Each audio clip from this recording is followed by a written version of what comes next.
Page 37. Says Rabbi David Yosef, after we said yesterday that a person should be modest in the bathroom, he says, "V'lachen," and therefore, lo yigale atzmo, a person should not reveal himself beveit hakiseh, in the bathroom, ad sheyeshev, until he sits down. V'achar shesiyem la'asot tzarachav, and after he finishes using the bathroom. So Hebrew is a beautiful language. There is no word for going to the bathroom. Rather, the word is la'asot tzarachav, to do his needs. Yichaseh atzmo, he should cover himself. V'achar kach ya'amod, and then he should stand up. Even in modern Hebrew, there is nothing like that? I don't know. You don't know modern Hebrew? I speak like a very old modern Hebrew. Basically, when my parents left Israel, that's where my modern Hebrew stops. And a little bit from the time that I was in Israel, but thank God I didn't hang out with the unruly crowd. The Hebrew today, probably they have like slang words. They're not real Hebrew words, though. Shirutim is the bathroom, and shirutim, the word shirutim means services. Meaning, if you were to go to the minister of religion, it would be called the minister of shirutei dat. Shirutei, the services of religion. Meaning, it's a very generic term. Yeah. It's very polite. Also, beit hakiseh, the room, the bathroom. In Hebrew, the most used word that I know of is the beit shimush, which is a room that you use, the room of use, or shirutim, service. Meaning, all the words that refer to these things are very clean. So a person has to be practical, but a person should think about it that in the bathroom, you should only reveal as much as you have to reveal. And only do so the latest possible moment you have to, and to then cover yourself as soon as you possibly can. From here, a person should know a little bit about how long one should stay in the bathroom. Some people, they go to the bathrooms like they went on vacation. It's the only time in their life they're ever alone. And they can be in there for 2 weeks until you knock on the door and take them out, right? Hiding from kids. They're hiding from the kids, from somebody else. Right? I'll tell you the truth. How do I know? I was once in somebody's house. It's an embarrassing thing to share, but I was in somebody's house. And I walked into his bathroom. And in the bathroom, he had a TV. And I told him, listen, your bathroom is tight. It was like an apartment. It wasn't like sometimes you go to the very fancy houses and they have, all kinds of things in the bathroom. But this was like a little, he installed the TV. I said, why do you have a TV? It's like the only place I have quiet to watch TV. So I catch up on the news. I sit here. That's where, it's like his office, I don't know. So ever since then, I get afraid when he sends me emails. I'm like, I don't know where he is. Like, I don't know where is this coming from? From which office is it coming from? But a person has to know to be tsanua. That's not the right place to hang out. And even if a person, let's say, for whatever reason, is hanging out there, with all due respect, pull your pants up. Hang out there, but in tzniut. Why justify being not tsanua? Why justify being undressed? A long time ago, you taught us about the phones too, not the. Speaking of, we saw that hotels have it. It used to be the big thing, before cell phones. In Israel, they still have it. The hotel had a phone. Yeah. So it says here, actually, if you look in the Ramah, remember the Ramah 36, he says Gam le'idaber sham, you shouldn't speak there. Yeah. So part of that would be not using your phone. Yeah, much like yesterday, you promised to start with Oh, thank you for reminding me. Thank you for reminding me. I hope someone was going to forget about that. And turn off recorder. Such a good place for them. Oh, okay. So let me do one thing. I want to see. What do you call them? Shading. The shading. Yeah, the difference between shadim and zikr? Let's look. We're going to finish Gimel here, and then we're going to speak about it. Now we already started. I don't want to stop when we already started. Lo yikansu. A person should not enter shnei anashim. Two people should not enter yachdav together lebet hakiseh into the bathroom. Vim ha'echad mefached, and if one is scared lalechet levado to go alone, kagon shem b'makom sheyesh bo chashash sakana, because it's a place where maybe the bathroom is dangerous. Yaniach chavero yado al rosho, his friend should put his hand on his head, derech hachalon, through the window. Someone's sitting in the bathroom. There's a window, obviously, above his head, so you just stick your hand in and hold his head. That way two people are not inside at the same time. Ingenious. So window is a halon or Halon. derech halon? The way, Window is chalon. Derech chalon means through the window. the window pane. If, let's say, somebody's afraid to go to the bathroom, he wants his friend to come with him. He's afraid. It's an outhouse or whatever is there. The moon. So his friend should stick his hand in and put his hand on the head, but he shouldn't be inside of the bathroom with him. Let's forget the window for a second. Imagine someone's afraid to go to the bathroom and there's a stall door. So I don't know, put your hand over the stall door. I'm here. Don't worry. I'm not going anywhere. For whatever reason that it is, right? That's very confusing. So continues the halakha bua, and he says, "V'hu adin sheyesh la'achmir b'zeh l'inyan nashim." So too, also two ladies also shouldn't go to the bathroom together. So there would not be a situation where two ladies would go to the bathroom alone. Now, why in the world would there be a difference in men and women? No, I think we're still talking about this small toilet in the midst of nowhere. Outhouses. Yeah, What? we're not talking about modern. Well, that's because they're going out, they hang out over there. We don't know what ladies do in the bathroom, but they always like it's Freshening up a bit. their party room. So what is the reason why people shouldn't go in together? Because Tzniut, modesty. What? Modesty. So what about the? But shouldn't- isn't it also that they would stay in there too long talking and doing idle things? That could be, but doesn't seem to be the main reason. I mean, you can add reasons to why it's a good thing not to go together, but the main reason seems to be because of tzniut. Rabbi, so what about mikvahs or hot tubs and stuff like that? The Roman times and all the rabbis used to go. You missed a class. So we spoke about this together yesterday. I don't agree with the current mikvah situation where men all line up together and go. A Right. person should not go to such a mikvah. I know that I'm being recorded. I know there's a Mishnah Berurah that says seemingly something similar against what I just said, but I have a reason why I agree with the Mishnah Berurah in a different fashion. We don't give up the laws of tzniut. It could be that when you hear the rabbis going to the bathhouses together, it was like a swimming pool. They were all hanging out together. Who said that they were undressed? They were less dressed than they normally were, but doesn't mean that they were completely naked. When you go swimming, you don't get completely naked. It's the same thing they were doing. Yeah. So Skinny dipping. So it's not same as a woman's mikvah where she's supposed to be completely naked, right? Man not supposed to. You're pushing me hard here. The purpose of mikvah is what? It's a mistake. It's a mistake that we have a lady in the mikvah with the other lady. You hear what I said? Why? Tell me why is there another lady in the mikvah with a person's wife? Make sure it's, Oh, she's the shomer. make sure she's completely immersed So the witness and kind of. in the sick. And she sure. prepared good. That's the lady watching the mikvah. Yeah, why is she in the room though? Why did you step outside? Well, she's supposed to make sure the woman is completely Full immersed. immersion. This lady in Hebrew is called in the Shulchan Aruch the balanit.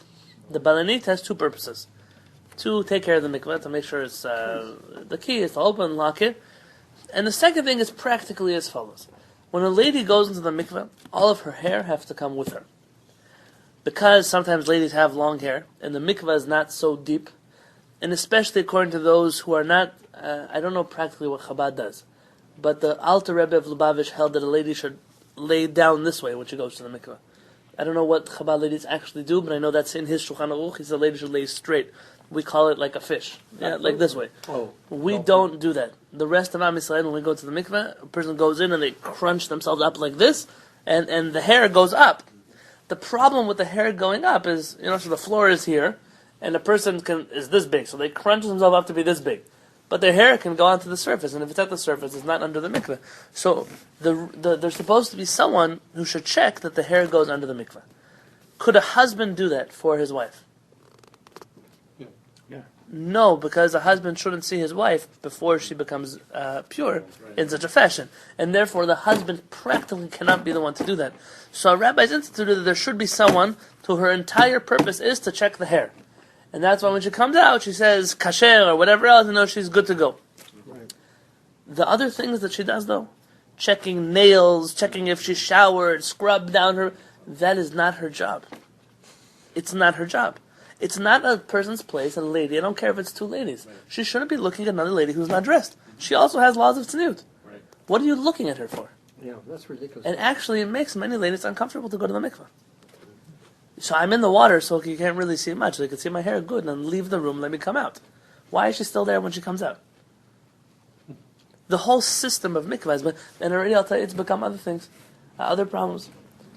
There are some rabbis who, for certain ladies, allow them to take certain leniencies when they go to the mikvah. And they'll come to a mikvah, and the lady will say, in our mikvah, you can't go into the water like that. Who are you to get involved? Do you provide a service of a mikvah? Or are you the rabbi now? Someone's rabbi says she can go into the mikvah like this, because it's better she should go like that, than she shouldn't go at all. So now you say, not in my mikvah, go home. I'm telling you only from experience. It's happened before. They said, we have a rabbi of the mikvah. I didn't know all of a sudden the mikvah is like a bet knesset. There's a rabbi of the mikvah. What is the rabbi getting involved in the mikvah for? And it's already become in the world, it's a crazy thing. There are rabbis to the lady who's in the mikvah. The lady who's in the mikvah has become a police officer. It's not her job. Her only job is to check a person's hair and to leave. And whenever we have kalot, brides who come to the mikvah from our synagogue, I always make sure that my wife calls up the lady who's going to be at the mikvah that night and says, your job is not to tell her anything. Just look at her hair. And so some mikvahs have given me attitude about it, and I just tell people not to go there. All right, shake it up, Rabbi. And there are other mikvahs. You should, there are mikvahs in this town where at least, I don't know the rabbi who runs it, but the ladies are accommodating for these things. A person has to know there are halachot here. So it's a great question. What about the lady in the mikvah? It's because she shouldn't be there for so long. She definitely shouldn't be checking out a person and what she didn't do. Unless, of course, the lady says, I can't see myself, or I don't know, maybe I need your help. That's already a different story. But to be like the guard who decides who goes in and who doesn't go in has become a problem. Yeah, I know. You even hear about compliments in there, too. Right, and that's not an appropriate thing. Yeah. It's not an appropriate thing. I say I've spoken with some of my colleagues in New York to the point where it's become such a problem that they build their own mikvahs because they're so bullied by the other mikvahs that they just can't go there anymore. Private mikvah. A private mikvah. Yeah, I actually saw now there's a house being sold in Jerusalem. Some of you may have seen this on the internet. It's an incredible house. It's too expensive for anybody to even look at, but they have a private mikvah in the basement. Everyone can go to their own mikvah. Halevy, that should be such a thing. But we're not all holding in the private mikvah place. But mikvahs are not so hard to build. If I had a piece of land that was mine, I would build a mikvah. It would take us a few days to put it together. Wow, and when it rains, and that's it, you'll be done. That's a lot of A mikvah would cost obviously you have permits and all the things you have to apply for. But a mikvah would cost less than putting together a swimming pool. Less, much less. A few $1,000s. Not like they tell you 400. They don't need 400,000. You need $400,000 to build a spa, not a mikvah. Could a mikvah be potentially portable? No, because a mikvah the water can't be in a vessel. So a vessel, the definition of it is something that's portable. So earth has to be. It has to be in the ground. You should know. I know this is not popular to say. And maybe I'll.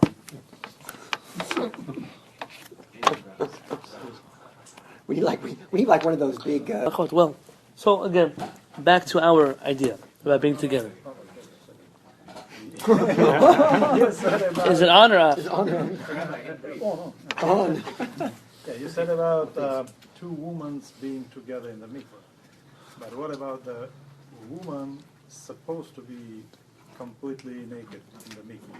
Yes. But what I'm saying that man not supposed to. No, a man. When did I say that?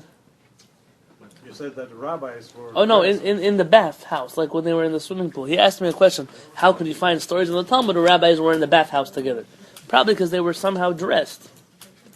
Yeah. Not in the mikvah. Not in the mikvah. No. You don't find, to the best of my knowledge, in the Talmud stories. Oh, this rabbi met the other one inside of the mikvah. Sometimes in the doorway of the mikvah you find some stories, but not in the mikvah. No, you don't find. Oh, we were hanging out together in the mikvah and we discussed. I know there were times where guys in Baltimore went to the mikvah on Erev Chag, and they saw the Av Bedin sitting in the mikvah. Reading a newspaper, whatever he was doing. Not in Baltimore. Don't worry. But an important rabbi. So, or the other way around. Av Bedin, he's more tzanua. He needs to go to the mikveh, and you have these guys who are all hanging out there, chilling out, texting each other. Guys, come in. It's a mikveh. Let the rabbi go in and leave. Because what's the story? Why are you hanging out there? I didn't. There was not a story where the Av Bedin in Baltimore, don't take me wrong, he was never sitting in a mikvah reading a newspaper, yeah? But it's a problem that people hang out in there and they don't let other people in. So is there a time limit to how long you're supposed to be in the mikvah, or is If it was up to us or if it's up to them, they could be there the whole day. You can be there anytime. You're supposed to go, No, I immerse, meant- come Leave. out and go. if somebody has to do something else, I mean, how quickly can you go in and out of the mikvah? 1 second. What? 1 second in That's and out. all. Once. And you don't need to do it 3 times. 3 times is already a stringency that was made up by ladies. No, 7 times. 7 times, it's not even, it's become a minhag, but it doesn't really have an origin. So it's just 1 time or 3 times or 7? 1 time. One. The reason people do 3 is the same reason they do 3 when they wash their hands, to make sure you have enough water. Okay, I got it. So you do 3 to make sure one of them was okay. Perfect. Great. 9 times. You can guess how we feel about these. 9 times. Someone told me they do 14 times in the mikvah. Oh, wow. You can guess how we feel. I don't even know what 14 is. To the Arizal mikvah. Avram, what did you ask? Rabbi's Eh? like, don't go there at all. A heated mikvah? Yeah, there are such things as heated mikvahs, right? You were going to ask something? Yeah, so like, if you wanted to convert a swimming pool into a mikvah, or make a swimming pool, and made sure it was a kosher mikvah, if you had a rainwater storage tank, and you had it plug in the mikvah, would that help? There are a lot of halachot that do with mikvah. Meaning, yes, it would help. Would it solve the problem? No. No. You should know that there are rabbis who hold that pipes that we have in our city today are not necessarily forbidden from being used for mikvah water. Obviously, there are opinions who disagree, but there are such opinions. And where do you find this? Rabbi Shalom Masas was asked, if I don't have a cup, can I do nitilat yadayim from the sink? 1, 2, 3, right? Can I do that? But you need power, your own power. He says that by turning on the sink, the way the city's pipes are built, that's enough. You don't need a cup. Now, some say that the reality of the pipes have changed since he wrote that letter. I don't know anything about water pipes, but it's interesting to me that is also applied in mikveh. But I'm not the Rav that's going to make that decision. There are rabbis who I will. was talking about this kind of. No, some say yes. Some say that's what he was This talking. is the power. Yeah. Right. So who knows? We'll see. But we'll see what happens. But regarding that mikveh, if there was someone who had a piece of land that wanted to build a mikveh, I tell you, it would cost a plane ticket to bring my rabbi out from Israel, and we could, in a few days, you bring a few people from Home Depot, we'd have a mikveh, my friends. I'm telling you, it would take a few days, period. I can tell you that if we get the water in, you'd have a mikveh overnight. Overnight. It's not complicated. Don't let people tell you that it's complicated. If you want a gorgeous mikveh, okay, that's anything gorgeous is going to be. But, Oh, you get a few people together and dig a hole in the back. Trilo Kikar. yes, Very expensive for down it's very, Very expensive. Where? Down to build one. Because the land is also very expensive. Okay, so let's keep going. By the way, you wanted to ask something? Or you asked already? That was it. Okay. My kids want to make There you go. I learned in the mornings with my father. We learned the laws of mikvah. I started it again. I think it's okay. So Yeah. is a jacuzzi a mikvah? For men, yes. For ladies, not. There is a special rabbi, but Chabad rabbi. Right. There's a rav. There's the mikvah rav and there's the erev rav. So why is, Not in so why is Someone got it. What? I can't hear you. Anybody want to He comes and tells them how to do it. yeah, he's all over. Sure. Yeah, they're experts in the field. That's why you have to bring experts. Okay, let's keep reading. why is the jacuzzi a mikvah for men and not for women? Because women need rainwater, men don't. Oh. Yeah. וכן לא ייכנסו שני קטנים ביחד לבית הכיסא. 2 children should not go together to the bathroom. ואפילו אינם מבינים, even if they don't know. They don't know like the difference in 2 kids or 2 not kids. What age? Any age, she says. Infant? Well, no, you don't. The infant doesn't really go to the bathroom. All trained. But you shouldn't teach 2 kids to go to the bathroom together. It's not sanua. I'll tell you, there are things people think that bar mitzvah, so we're going to start keeping the Torah. If you wait until the bar mitzvah for a kid to keep the Torah, he's never going to keep the Torah. You have to help kids keep the Torah when they're young as they possibly can. The kid wants a talit, buy him a talit. Your daughter wants to cover her hair, let her cover her hair when she prays. Don't be so worried about it. Nothing's going to happen to her. It's going to only help her out when she grows up. That's how we got our first pair of tzitziot in the house. Really? From Itai. So then Chabad tradition of lighting a candle. I told you she can light a candle without a bracha. Not every mitzvah you do, you have to make a bracha on it. She can light a candle without a bracha. Of course. V'chen lo yikanes gadol im katan lebet hakiseh, and definitely an older person shouldn't go with a younger person to the bathroom.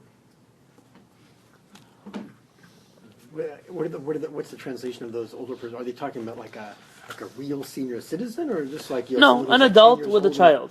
Adult and child, period. Even if it's a Now, here's the interesting thing. He doesn't specify here if it's the adult who's helping the child go to the bathroom. Clearly, this is about a child who's able to go on his own, not someone who needs your help. Someone needs your help, it's like a baby. You don't tell the baby, sorry, you need to go in your diapers, I'm going to walk out of the room now. Right? Like, there's a certain point, yeah, For me, at a certain point, you have to help your child. But there should never be, I've heard families come and tell me, they ask me questions. Sometimes in the question they ask, they tell me things about themselves. I wish I didn't know. So every morning he goes to the bathroom and his kids are in the bathroom. What world do you live in? Where does this happen? It says, what if you have a baby, someone who doesn't know, meaning he's not old enough to realize what's happening. You don't have someone to watch him outside. You're at SeaWorld. Now imagine something like that. And you need to go to the bathroom, you're allowed to go with him to the bathroom. There are situations in which you could bring a child in, so long as he does not understand.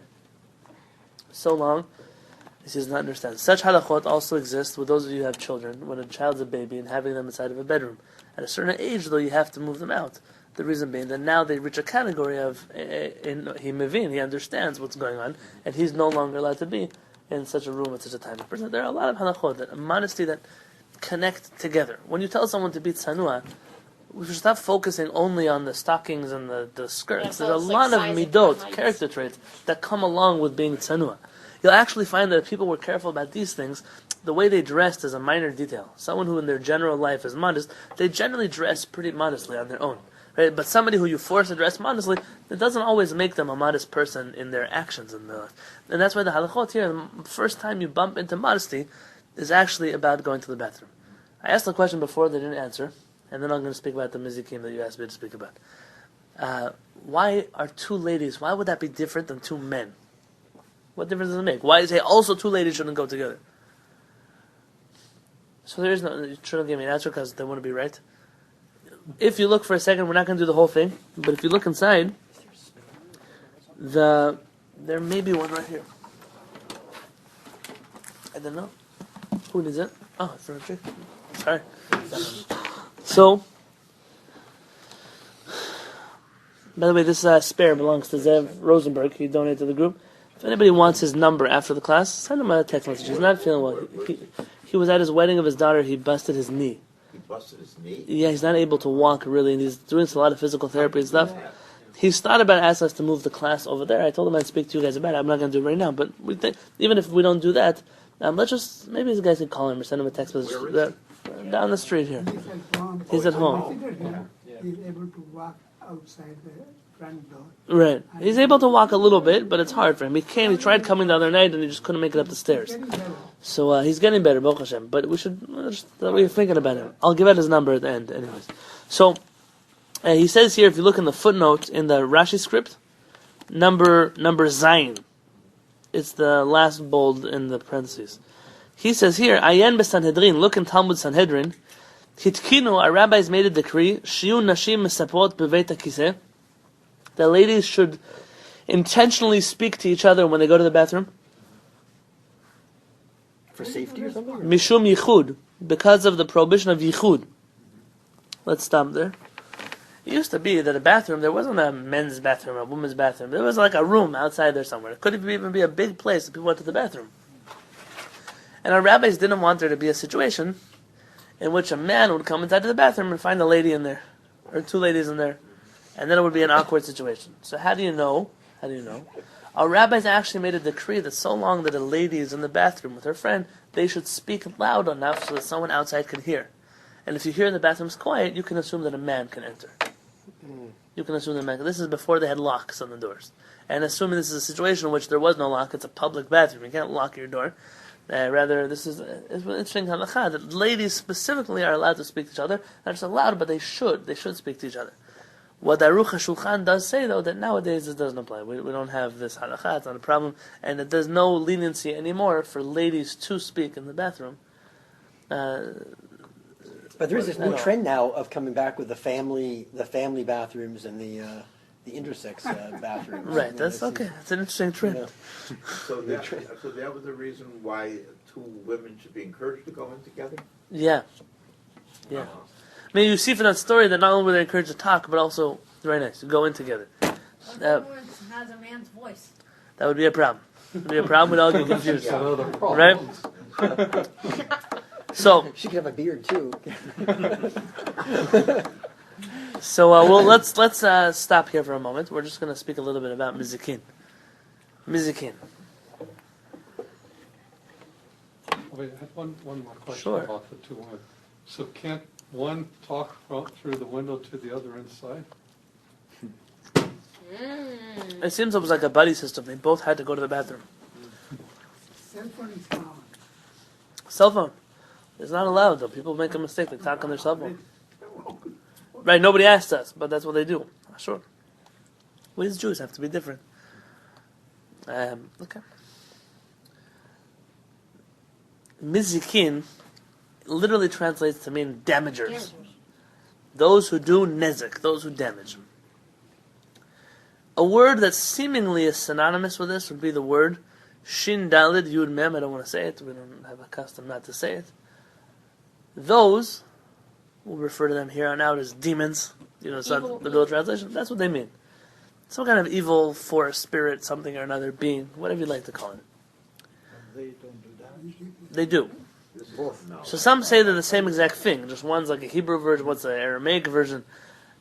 Some say that it's different. That mizikim could be anything that damages. It could be a donkey, it could be a dog. It doesn't seem to fit, though, with the Talmud. The Talmud seems to refer to both of them as spirits, like you see here. So let's assume, for the sake of discussion, that they're synonymous. You're going to find a very big divide here between the rationalist camp and the Kabbalistic camp. And this is perhaps one of their most famous divides. It's where they separate very much and where we don't really know where to put ourselves, or I don't know. The Gemara speaks very, very, very many times about these creatures. Very often. What they do, what they look like, where they come from, stories about them, rabbis they spoke with, all kinds of things. They explain stories in Tanakh having to do with the spirit, all kind of things. The Gemara already in the 3rd or 4th page of the Gemara you find mizikin. On the 6th page of the Gemara you find again mizikin, and throughout the rest of the Masechet, all over the place, Shabbat, you always find them coming up. You have a number of stories about mizikin, how you see them. Those of you remember, it's a famous Gemara. I know Itai is proficient in this Gemara. Oh yeah. How you do? It's a black cat, the daughter of a black cat, a firstborn, the daughter of firstborn, an embryo of an embryo, and you take it, you burn it, you sprinkle in your eyes, and from there you can see. Well, all kinds of things like that. Okay. And then they cause you. And then what happens? You have to seal it in a special metal tube so that they don't steal these ashes from you. All kinds of stories like that. You find in the Gemara. You find in the Gemara why you're not allowed to enter a ruined building. There's 3 reasons. Because someone might suspect you're doing something wrong there. Practically, maybe it's going to collapse on you. And some say because of the evil spirits that reside inside of the building. And you'll find in many times Shabbat. In ruins, you're saying? Ruins. Yes. You also remember the Mishnah that we read, those of you who are Sephardim, and those of you who pray Nusach Ashkenaz. Hasidim don't say this. But if you remember, we say Bameh Madikin on Friday night. In Bameh Madikin, we have an interesting statement. I'll find it for you. There's a lot of ruins in Israel, though. That's kind of like a deeply held passion for people to go, traipsing around the archaeological sites, going to Beit Shean and posing with the columns and the beams and all this stuff. The Mishnah here uses a reason, mipnei ruach ra'ah, some evil spirit. The Rambam very easily translates ruach ra'ah as some kind of insanity or something that gets into a person. But let's leave ruach ra'ah aside. It's not part of today's discussion.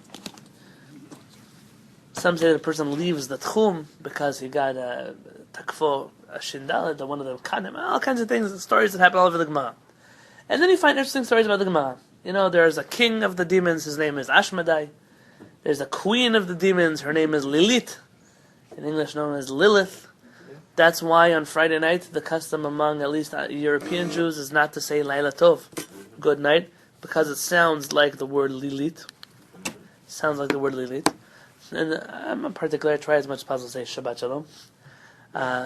Sad songs Why are would called... if you do Laila Tov on Tuesday night? What's the... Because Friday night seems to be, whenever you find more holiness, you'll find more impurity. I'm going to speak about that in a second.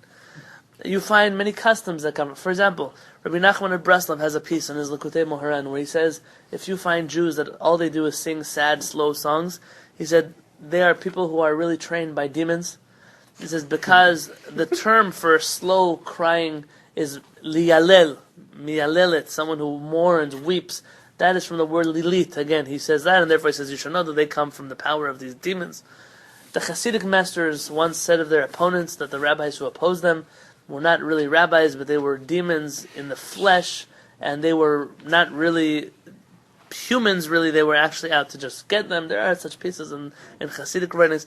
So you have such stories all over the place. You have stories, the Rav Avadia mentions in some of his writings. You have the Alter Rebbe of Lubavitch who speaks about them. You have the Ariya Kadosh who spoke to them. You have all kinds of stories about... But in the Gemara you also find, and I'll tell you, you can't go to the Rambam and say, oh, Rambam, how do you disagree with the first Lubavitcher Rebbe? Rambam, how do you disagree with the Arizal? The Rambam doesn't have to do a calculation with the Arizal. He came before. But the Rambam can't just throw out a Gemara out of the window. And it's interesting, the Rambam, in his Perush on Tractate Sanhedrin, in his Perush on Mishnayot, the Rambam there writes, Kol Rav, any rabbi, who says that there are such a thing as Shedim in existence, I said it, there you go, Shin Dalits, yeah. The Rambam says that this person is a choteh, he's a sinner, umachti harabim, and he causes others to sin, and he says something along the lines of ve'eno ela to'en, he's only mistaken, there's no such thing in existence. Oh, Rambam, it's nice, you say such a thing, but what do you do with all the Gemarot? Yeah. How do you just roll those out the window? It's nice you want to be a rationalist. But what do you say about everything else? So the Vilna Gaon here at this point in the commentary writes that Nichnas bo ruach Aristo. He says the spirit of Aristotle entered the Rambam and perverted his mind. Right? Though if you look at the early manuscripts in the Vilna Gaon, this sentence doesn't exist. It seems that the Vilna Gaon never said it. Rather, one of the later people who was copying the book decided to add a kick to the Vilna Gaon and put it inside of the book about the Rambam. Some say perhaps because he was trying to vilify the Vilna Gaon. Others say perhaps because he was trying to vilify the Rambam. Whatever it was, he wasn't a nice person, whoever put it in there. A needler, a wheedler. So what do you do with the Rambam? We're the Kabbalists, they clearly say they exist. They're all over the place. You speak to them. The Romans believed in like these evil spirits at the time, and all the Jews were like there. Oh, so wait. The Vilna Gaon, whatever he said. But the Rambam has two commentaries. One of them commentaries, the Emet Liakov. The Emet Liakov, he writes in the Rambam, says the following. He says, and I saw this also in the Emet V'Emunah from the Katzker Rebbe. And it's something very strange to say. He said, once the Rambam said there's no such thing as mizikim, I use the English word that they say in the yeshivas, he paskened them out of existence. He decided there were no more mizikim. The Rambam is so holy that if he decided there are no more, then they don't exist anymore. Interestingly enough, those rabbis who say this would never agree with half the other things the Rambam said. So it's interesting to me why they specifically chose this one. The Rambam is so great that if he said it must be true, right? I mean, there are things the Rambam said that they would die if they heard that the Rambam said such things, right? But okay, let's leave it at that. That's Emet Liakov. As much as I love this commentary and it's a great idea, the Rambam, I do believe the Rambam was great. I don't believe that any one person has such a monopoly on halacha that the moment he decides something, Hashem paskins it out of the universe. Like, this doesn't make sense to me. Yeah, so tomorrow, some big rabbis say no more Shabbat. We're going to get rid of the Shabbat. Oh, he paskined it out of existence. I'm not mocking the Emet Liakov. Rather, the Emet Liakov was forced between a rock and a hard place. He disagrees with the Rambam. He's trying to justify why the Rambam is taking back the Gemara, and his only excuse could be the Rambam must have gotten rid of them in his holiness. Okay, so let's assume that we don't buy that opinion. There's a commentary by the Meiri. The Meiri is a French scholar. Years and years and years ago, we recently found some of his writings, but he's he's one of the Rishonim. The Meiri writes something very interesting, but to understand what the Meiri says, I have to explain to you something else. Chazal, our rabbis in the Talmud, mention many things about the Shedim, but specifically, they mention things about them that are very interesting. For example, they make rules about them. That if a person walks alone, they can hurt them. Yeah, like middle of the If a street. person walks 2 people, they can only hurt them mentally, but not physically. Yes. And if there are 3 people walking together, then they can't hurt them at all. If a person is doing a mitzvah, they can't touch them. If a person is walking in a place where there's light, they can't touch them. If a person is walking in a place where it's a city, they can't hurt them. And they made all kinds of rules, and in these rules you find stories like Rabbi Akiva is walking down the street, he meets Lilith, and he says, Lilith, I want you to get out of town. So what do you mean, who are you? She said, I'm Rabbi Akiva, I can throw you out of town if I want to. And he uses some kind of powers and makes Lilith promise that she will never come to a place where people live. And the Talmud says, therefore, if you live in a populated area, there's no such thing as these creatures. And there are many such stories in the Gemara. And so the question, Rabbi, what are you doing with these stories? You can't excuse them as, not true. And any rabbi who says that, actually, Rabbi, if anyone here is going to be a sinner, with all due respect, you might be the one who's barking up that tree, not the other people who are siding with the Talmud. And so the Meiri says something fascinating. And fascinating because it explains a little bit about the period of the Gemara. It explains a little bit about what time is it? Oh, I'm already going over time. It explains a little bit about the Talmud and the rabbis in Talmud. And it explains a little bit about how we should learn from them. Our rabbis viewed themselves not just as decisors of halakha, and not just people who passed on an oral tradition, but people whose welfare and well-being of the Jewish people was very important to them. And it was their job to make sure that foreign ideas stayed out of the Jewish people. The Meiri suggests that our rabbis didn't believe in demons either. But rather, they created a psychological campaign to help save the people from Roman beliefs. And I'll explain what I say. The Romans were ruling over the Jews at that period of history. And the Romans, you don't find in earlier sources such a thing mentioned, such creatures mentioned. If it was mentioned, maybe the Torah should have spoken about them. Maybe it doesn't. Rashi mentions them based on the Talmud. In certain places they were created and things like that, but he doesn't. That's a later authority. So in the times of the Talmud, our rabbis were dealing with Jews who were very much influenced by the non-Jews around them. The Romans believed very much in demons. The Romans believed in all kinds of things. For example, what does an angel look like? What's the first picture that comes to your mind? Oh, you got the white wings. Chicken White foot. wings, Sometimes a harp. a harp, you got a halo maybe on his head. Tell me, what does Satan look like in your head? Quickly, someone says, what color is he? Red. Yeah, what does he hold? Pitchfork. What does the ear look like? Pointed. They're pointed. Point. Let me ask you, you guys are all Torah knowledgeable Jews. So why do you know that that's not what an angel looks like? Or that no one says the Satan is a red being with a pitchfork? Because when you live inside of a culture of non-Jews, it must be that you will absorb certain ideas from their culture. When we say angel, if we would draw the picture of the angel of Yechezkel, you would think that was the Satan you're supposed to run away from. Quite crazy. He's pretty crazy. He's got talons out of steel and feet like a eagle and wings like 7 of them and all this crazy stuff. Crazy stuff. So, the Meiri says our rabbis noticed the Jewish people started believing in these things. And they were very afraid to walk outside. They were afraid to go to the Beit Knesset. They were afraid to do certain mitzvot. They were afraid to visit other people's houses. It was a very superstitious society they were living in.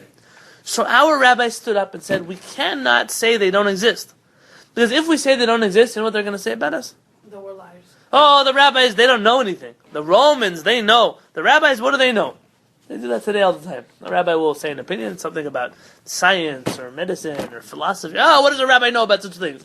Right? The same thing happened then, just about different topics. And the rabbi said, instead of denying that they exist, we have to give in to them. And we have to say they exist. But we have rules as to how they exist. Don't you believe us that we can control nature? Oh, we believe our rabbis, Rabbi Meir Balanes, Rabbi Akiva, of course we believe our rabbis. And they then use this power technically to psychologically manipulate the masses. Sounds like Aaron the golden calf. Something very similar. Very similar. This is what the Meiri suggests. The Meiri says the rabbis then said, guys, if you're going to go do a mitzvah, they can't touch you. If you're going to walk together with your friends, they can't hurt you. If you're inside of a town, they can't see you. If you do this, da-da-da, if you do that, there are so many things that it rules about. And so therefore, when it comes to such a halakha of why a person shouldn't go to the bathroom, maybe in a time where modesty was not so valued, the Meiri would suggest that the rabbis said, you also shouldn't go in there because those guys hang out there. Or you shouldn't undress because these guys don't like when you undress in front of their face.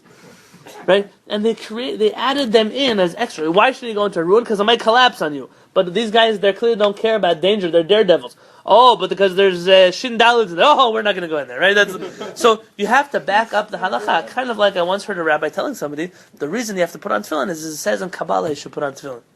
No. I said, are you crazy? Let me put on tefillin. Hashem, the Torah. He says, if you tell someone Torah today, it's not so popular. People don't like to listen to Torah. You tell them mysticism, they'll put on a red string with tefillin on top of it. Like that's what they're gonna do, right? So sometimes you have to know who you're speaking to. And with the Rambam, this is all the interpretation of the Meiri in the Rambam. He claims the Rambam understood that this is what happened with Chazal. They were dealing with the highly superstitious people, and they were trying to control them by limiting the power of the shindalids in their eyes, and that's why you find mention of shindalids. And according to this, the Rambam says in a time when we're already more enlightened, we already understand philosophy and the world and Judaism, why should we keep perpetuating these things that aren't really true? It would be a lie to tell you, though. It would be a lie to tell you that the Kabbalists agree with this approach. Rather, the Kabbalists are beside themselves. The Arizal says, I spoke to one last night. How can you tell me they don't exist? Maybe he did. You spoke to one? Yeah, the Arizal has stories. He spoke to Shindalids. The Alter Rebbe of Lubavitch has writings about Shindalids. You're going to tell these guys that they don't exist? They said, we saw them, we speak to them. What do you mean they don't exist? So you're a rationalist, that's your problem. It's not my problem, I'm speaking reality. And the Talmud makes sense with me. So I'll tell you how it is. I've come to some kind of middle ground. I like what the Rambam says, and it sounds like it makes a lot of sense according to the Meiri. I'm very also Kabbalistically inclined to the point where I'm not a Kabbalist, I don't live my life like a Kabbalist. But sometimes, you leave certain things up to the experts. The Shindalids definitely fall into the category of mysticism and Kabbalah. And so when I want to understand mysticism and Kabbalah, I leave that up to the Kabbalists. And therefore my approach is, listen, comes time for halakha, let's deal with halachot. Let's not get involved with all kinds of spirits and demons and these things. Is part of my belief system that I have to believe there are Shindalids? Absolutely not. You can believe whatever you want. It doesn't make any practical difference to your life. How do you understand when our rabbis mention them? You can either understand like the Rambam, or you can understand them like the Kabbalists. Whatever it does, you should follow halakha. So the long answer to what seems like a simple question is, it's a very big debate among rabbis. Some say, the Kabbalists say, you guys are arguing with reality. And the rationalists will say, you guys are making up a reality that doesn't really exist. And we are not supposed to stick our head in between, because it doesn't, if it was something that had a practical difference to your life, I would say, go fight it out. But it doesn't. What difference does it make to you and me if they exist or don't exist? Aside from the fact, the Kabbalists say, don't say their name at night, so I spell it out. Why? Because my rabbi does it, so I go with it. So are there things in the Shulchan Aruch that are uniquely or uniformly based only on the Kabbalistic creatures? Like you shouldn't do something only because these creatures are going to take over and do something to you? Or are there alternative reasons? Not to my knowledge. Generally they come up where there are alternative reasons, and it's like a backup reason. You do find sometimes, though, that the poskim will decide something in halakha that directly contradicts reality. You guys give me a few minutes here? For example, spontaneous generation. Have you heard of such a thing before? Yeah. Our rabbis seem to believe that there were certain bugs and creatures that were born out of nothing. Bugs that come out of the garbage. And they would claim that those things you're allowed to kill on Shabbat. Because they're not really living beings, because they come out of nothing. They don't reproduce, they don't have... Our rabbis do write such a thing in the Talmud. Which leads to a very popular crisis of faith. And this is always what happens when science and Torah contradict. We have yet to find creatures that can spontaneously generate themselves. They don't exist. What? You have to learn in science as to you didn't actually to learn about the whole process in the beginning. They thought that frogs were made out of rain. Right, made out of rain. So again, here's the problem. you can imagine that most in the Orthodox traditional camp would say, our rabbis are right. Science will one day come to prove our rabbis correct. I'm not, you should know, of all the people who respect Chazal for me are like the holiest of the holy. But there's a completely different argument, and that's the argument of the Rambam's son, Rabbi Avraham ben Rambam, along with his father, the Rambam, along with Rav Sadia Gaon. Recently, Rav Shamshon Raphael Hirsch also was in that bandwagon. And they say, listen, you don't have to be so surprised when our rabbi's science contradicts science that you discovered today, and not theories, but things you've discovered as a fact. You've checked it out. These things come out of eggs. The eggs are tiny. You can't see them, but they come from somewhere. So it's not a theory. It's not like it's a theory that's beside. This is something they can prove to you. They'll show you in a microscope. Look, they come from somewhere. They lay eggs and they so you can't tell me anymore that they spontaneously regenerate. And therefore, the Rav Avraham says, don't get so upset. He says, when our rabbis have an oral tradition, their oral tradition comes purely in regards to matters of halakha, matters of understanding the Tanakh, matters of Judaism, matters of that Moshe Rabbeinu taught on Mount Sinai. Moshe Rabbeinu didn't teach about the whole world on Mount Sinai. He taught about Torah on Mount Sinai. And therefore, if someone tells me, oh, your interpretation of the Torah is wrong, you can go fly a kite, because our rabbis have the most solid tradition of interpreting the Torah. Rav Avraham ben Aramam, though, writes, I don't understand why you're so stuck. Our rabbis learned science not from Moshe Rabbeinu. They learned science from what they understood. Many times you'll find the Talmud. They were scientists. They were astronomers. They had attics. They would look up at the stars, and they used whatever technology they could come up with to reach conclusions that were seemingly accurate, at least in their time. Our rabbis, if you find in the Zohar, what? The calendar, you'll find that our rabbis already in the Talmud of Sukkah discovered the number pi. Pi is mentioned in Tractate Sukkah. You'll find already that in Masechet Berachot, I have not researched this myself, but I spoke to somebody who told me that he researched it, so you can take his word for it. I'm not repeating it as a fact, I haven't checked it. The rabbis in Masechet Berachot give a number of how many stars there are in the sky. And NASA's count of stars is the same number. It's the same, and these are rabbis who did it before they had the technology that NASA had.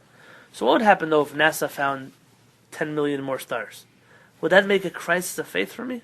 No, because I don't believe that our rabbis on Mount Sinai must have had a Kabbalah about the way the world works.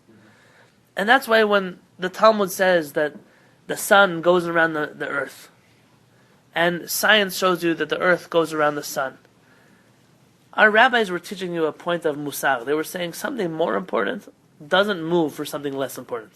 If the Sefer Torah walks by you, you stand up. It doesn't have to stand up for you. Right? There are such rules. And our rabbis were applying this belief to the way they understood the world to work. Now you're talking about a time where people were barefoot, illiterate, and beating their chests. That our rabbis were writing books on astronomy and science and medicine and philosophy. And we were, thank God, a very advanced people. But according to the Rambam and Rav Sadia Gaon, it's not going to break your faith when you find in these matters that our rabbis are mistaken. It shouldn't blow you away, because it's not a problem. It's not a problem. Torah Emet, Hashem gives the Torah of truth. Not everyone agrees with the Rambam, though. The Lubavitch Rebbe, for example, they put out a book in his name, Mind Over Matter, or something along these lines, where the Rebbe, who was a scientist and very well versed in sciences, felt very strongly that Chazal were right. And when Chazal say something, science will eventually come to prove it correct. You just have to give them time. And he gives them... That the sun revolves around the earth? Yes, he has a whole essay about it. You believe that? Sure. The Lubavitch Rebbe put out a whole essay about it. And he was, I don't understand half what he writes because he was a scientist and a mathematician. But the Rebbe has the last Lubavitch Rebbe? Yeah, the last Lubavitch Rebbe. He has a whole theory based on something Albert Einstein wrote about how really the Earth, the Sun, they could really revolve around each other. I don't understand anything he said. I'm not that kind of person. But I'll tell you that for Rav Avraham and Rambam, don't get stuck on these things. Keep moving. For the other people who are very traditional in their belief, they are going to get very stuck on these things. I'm not telling you which one is right and which one's not right.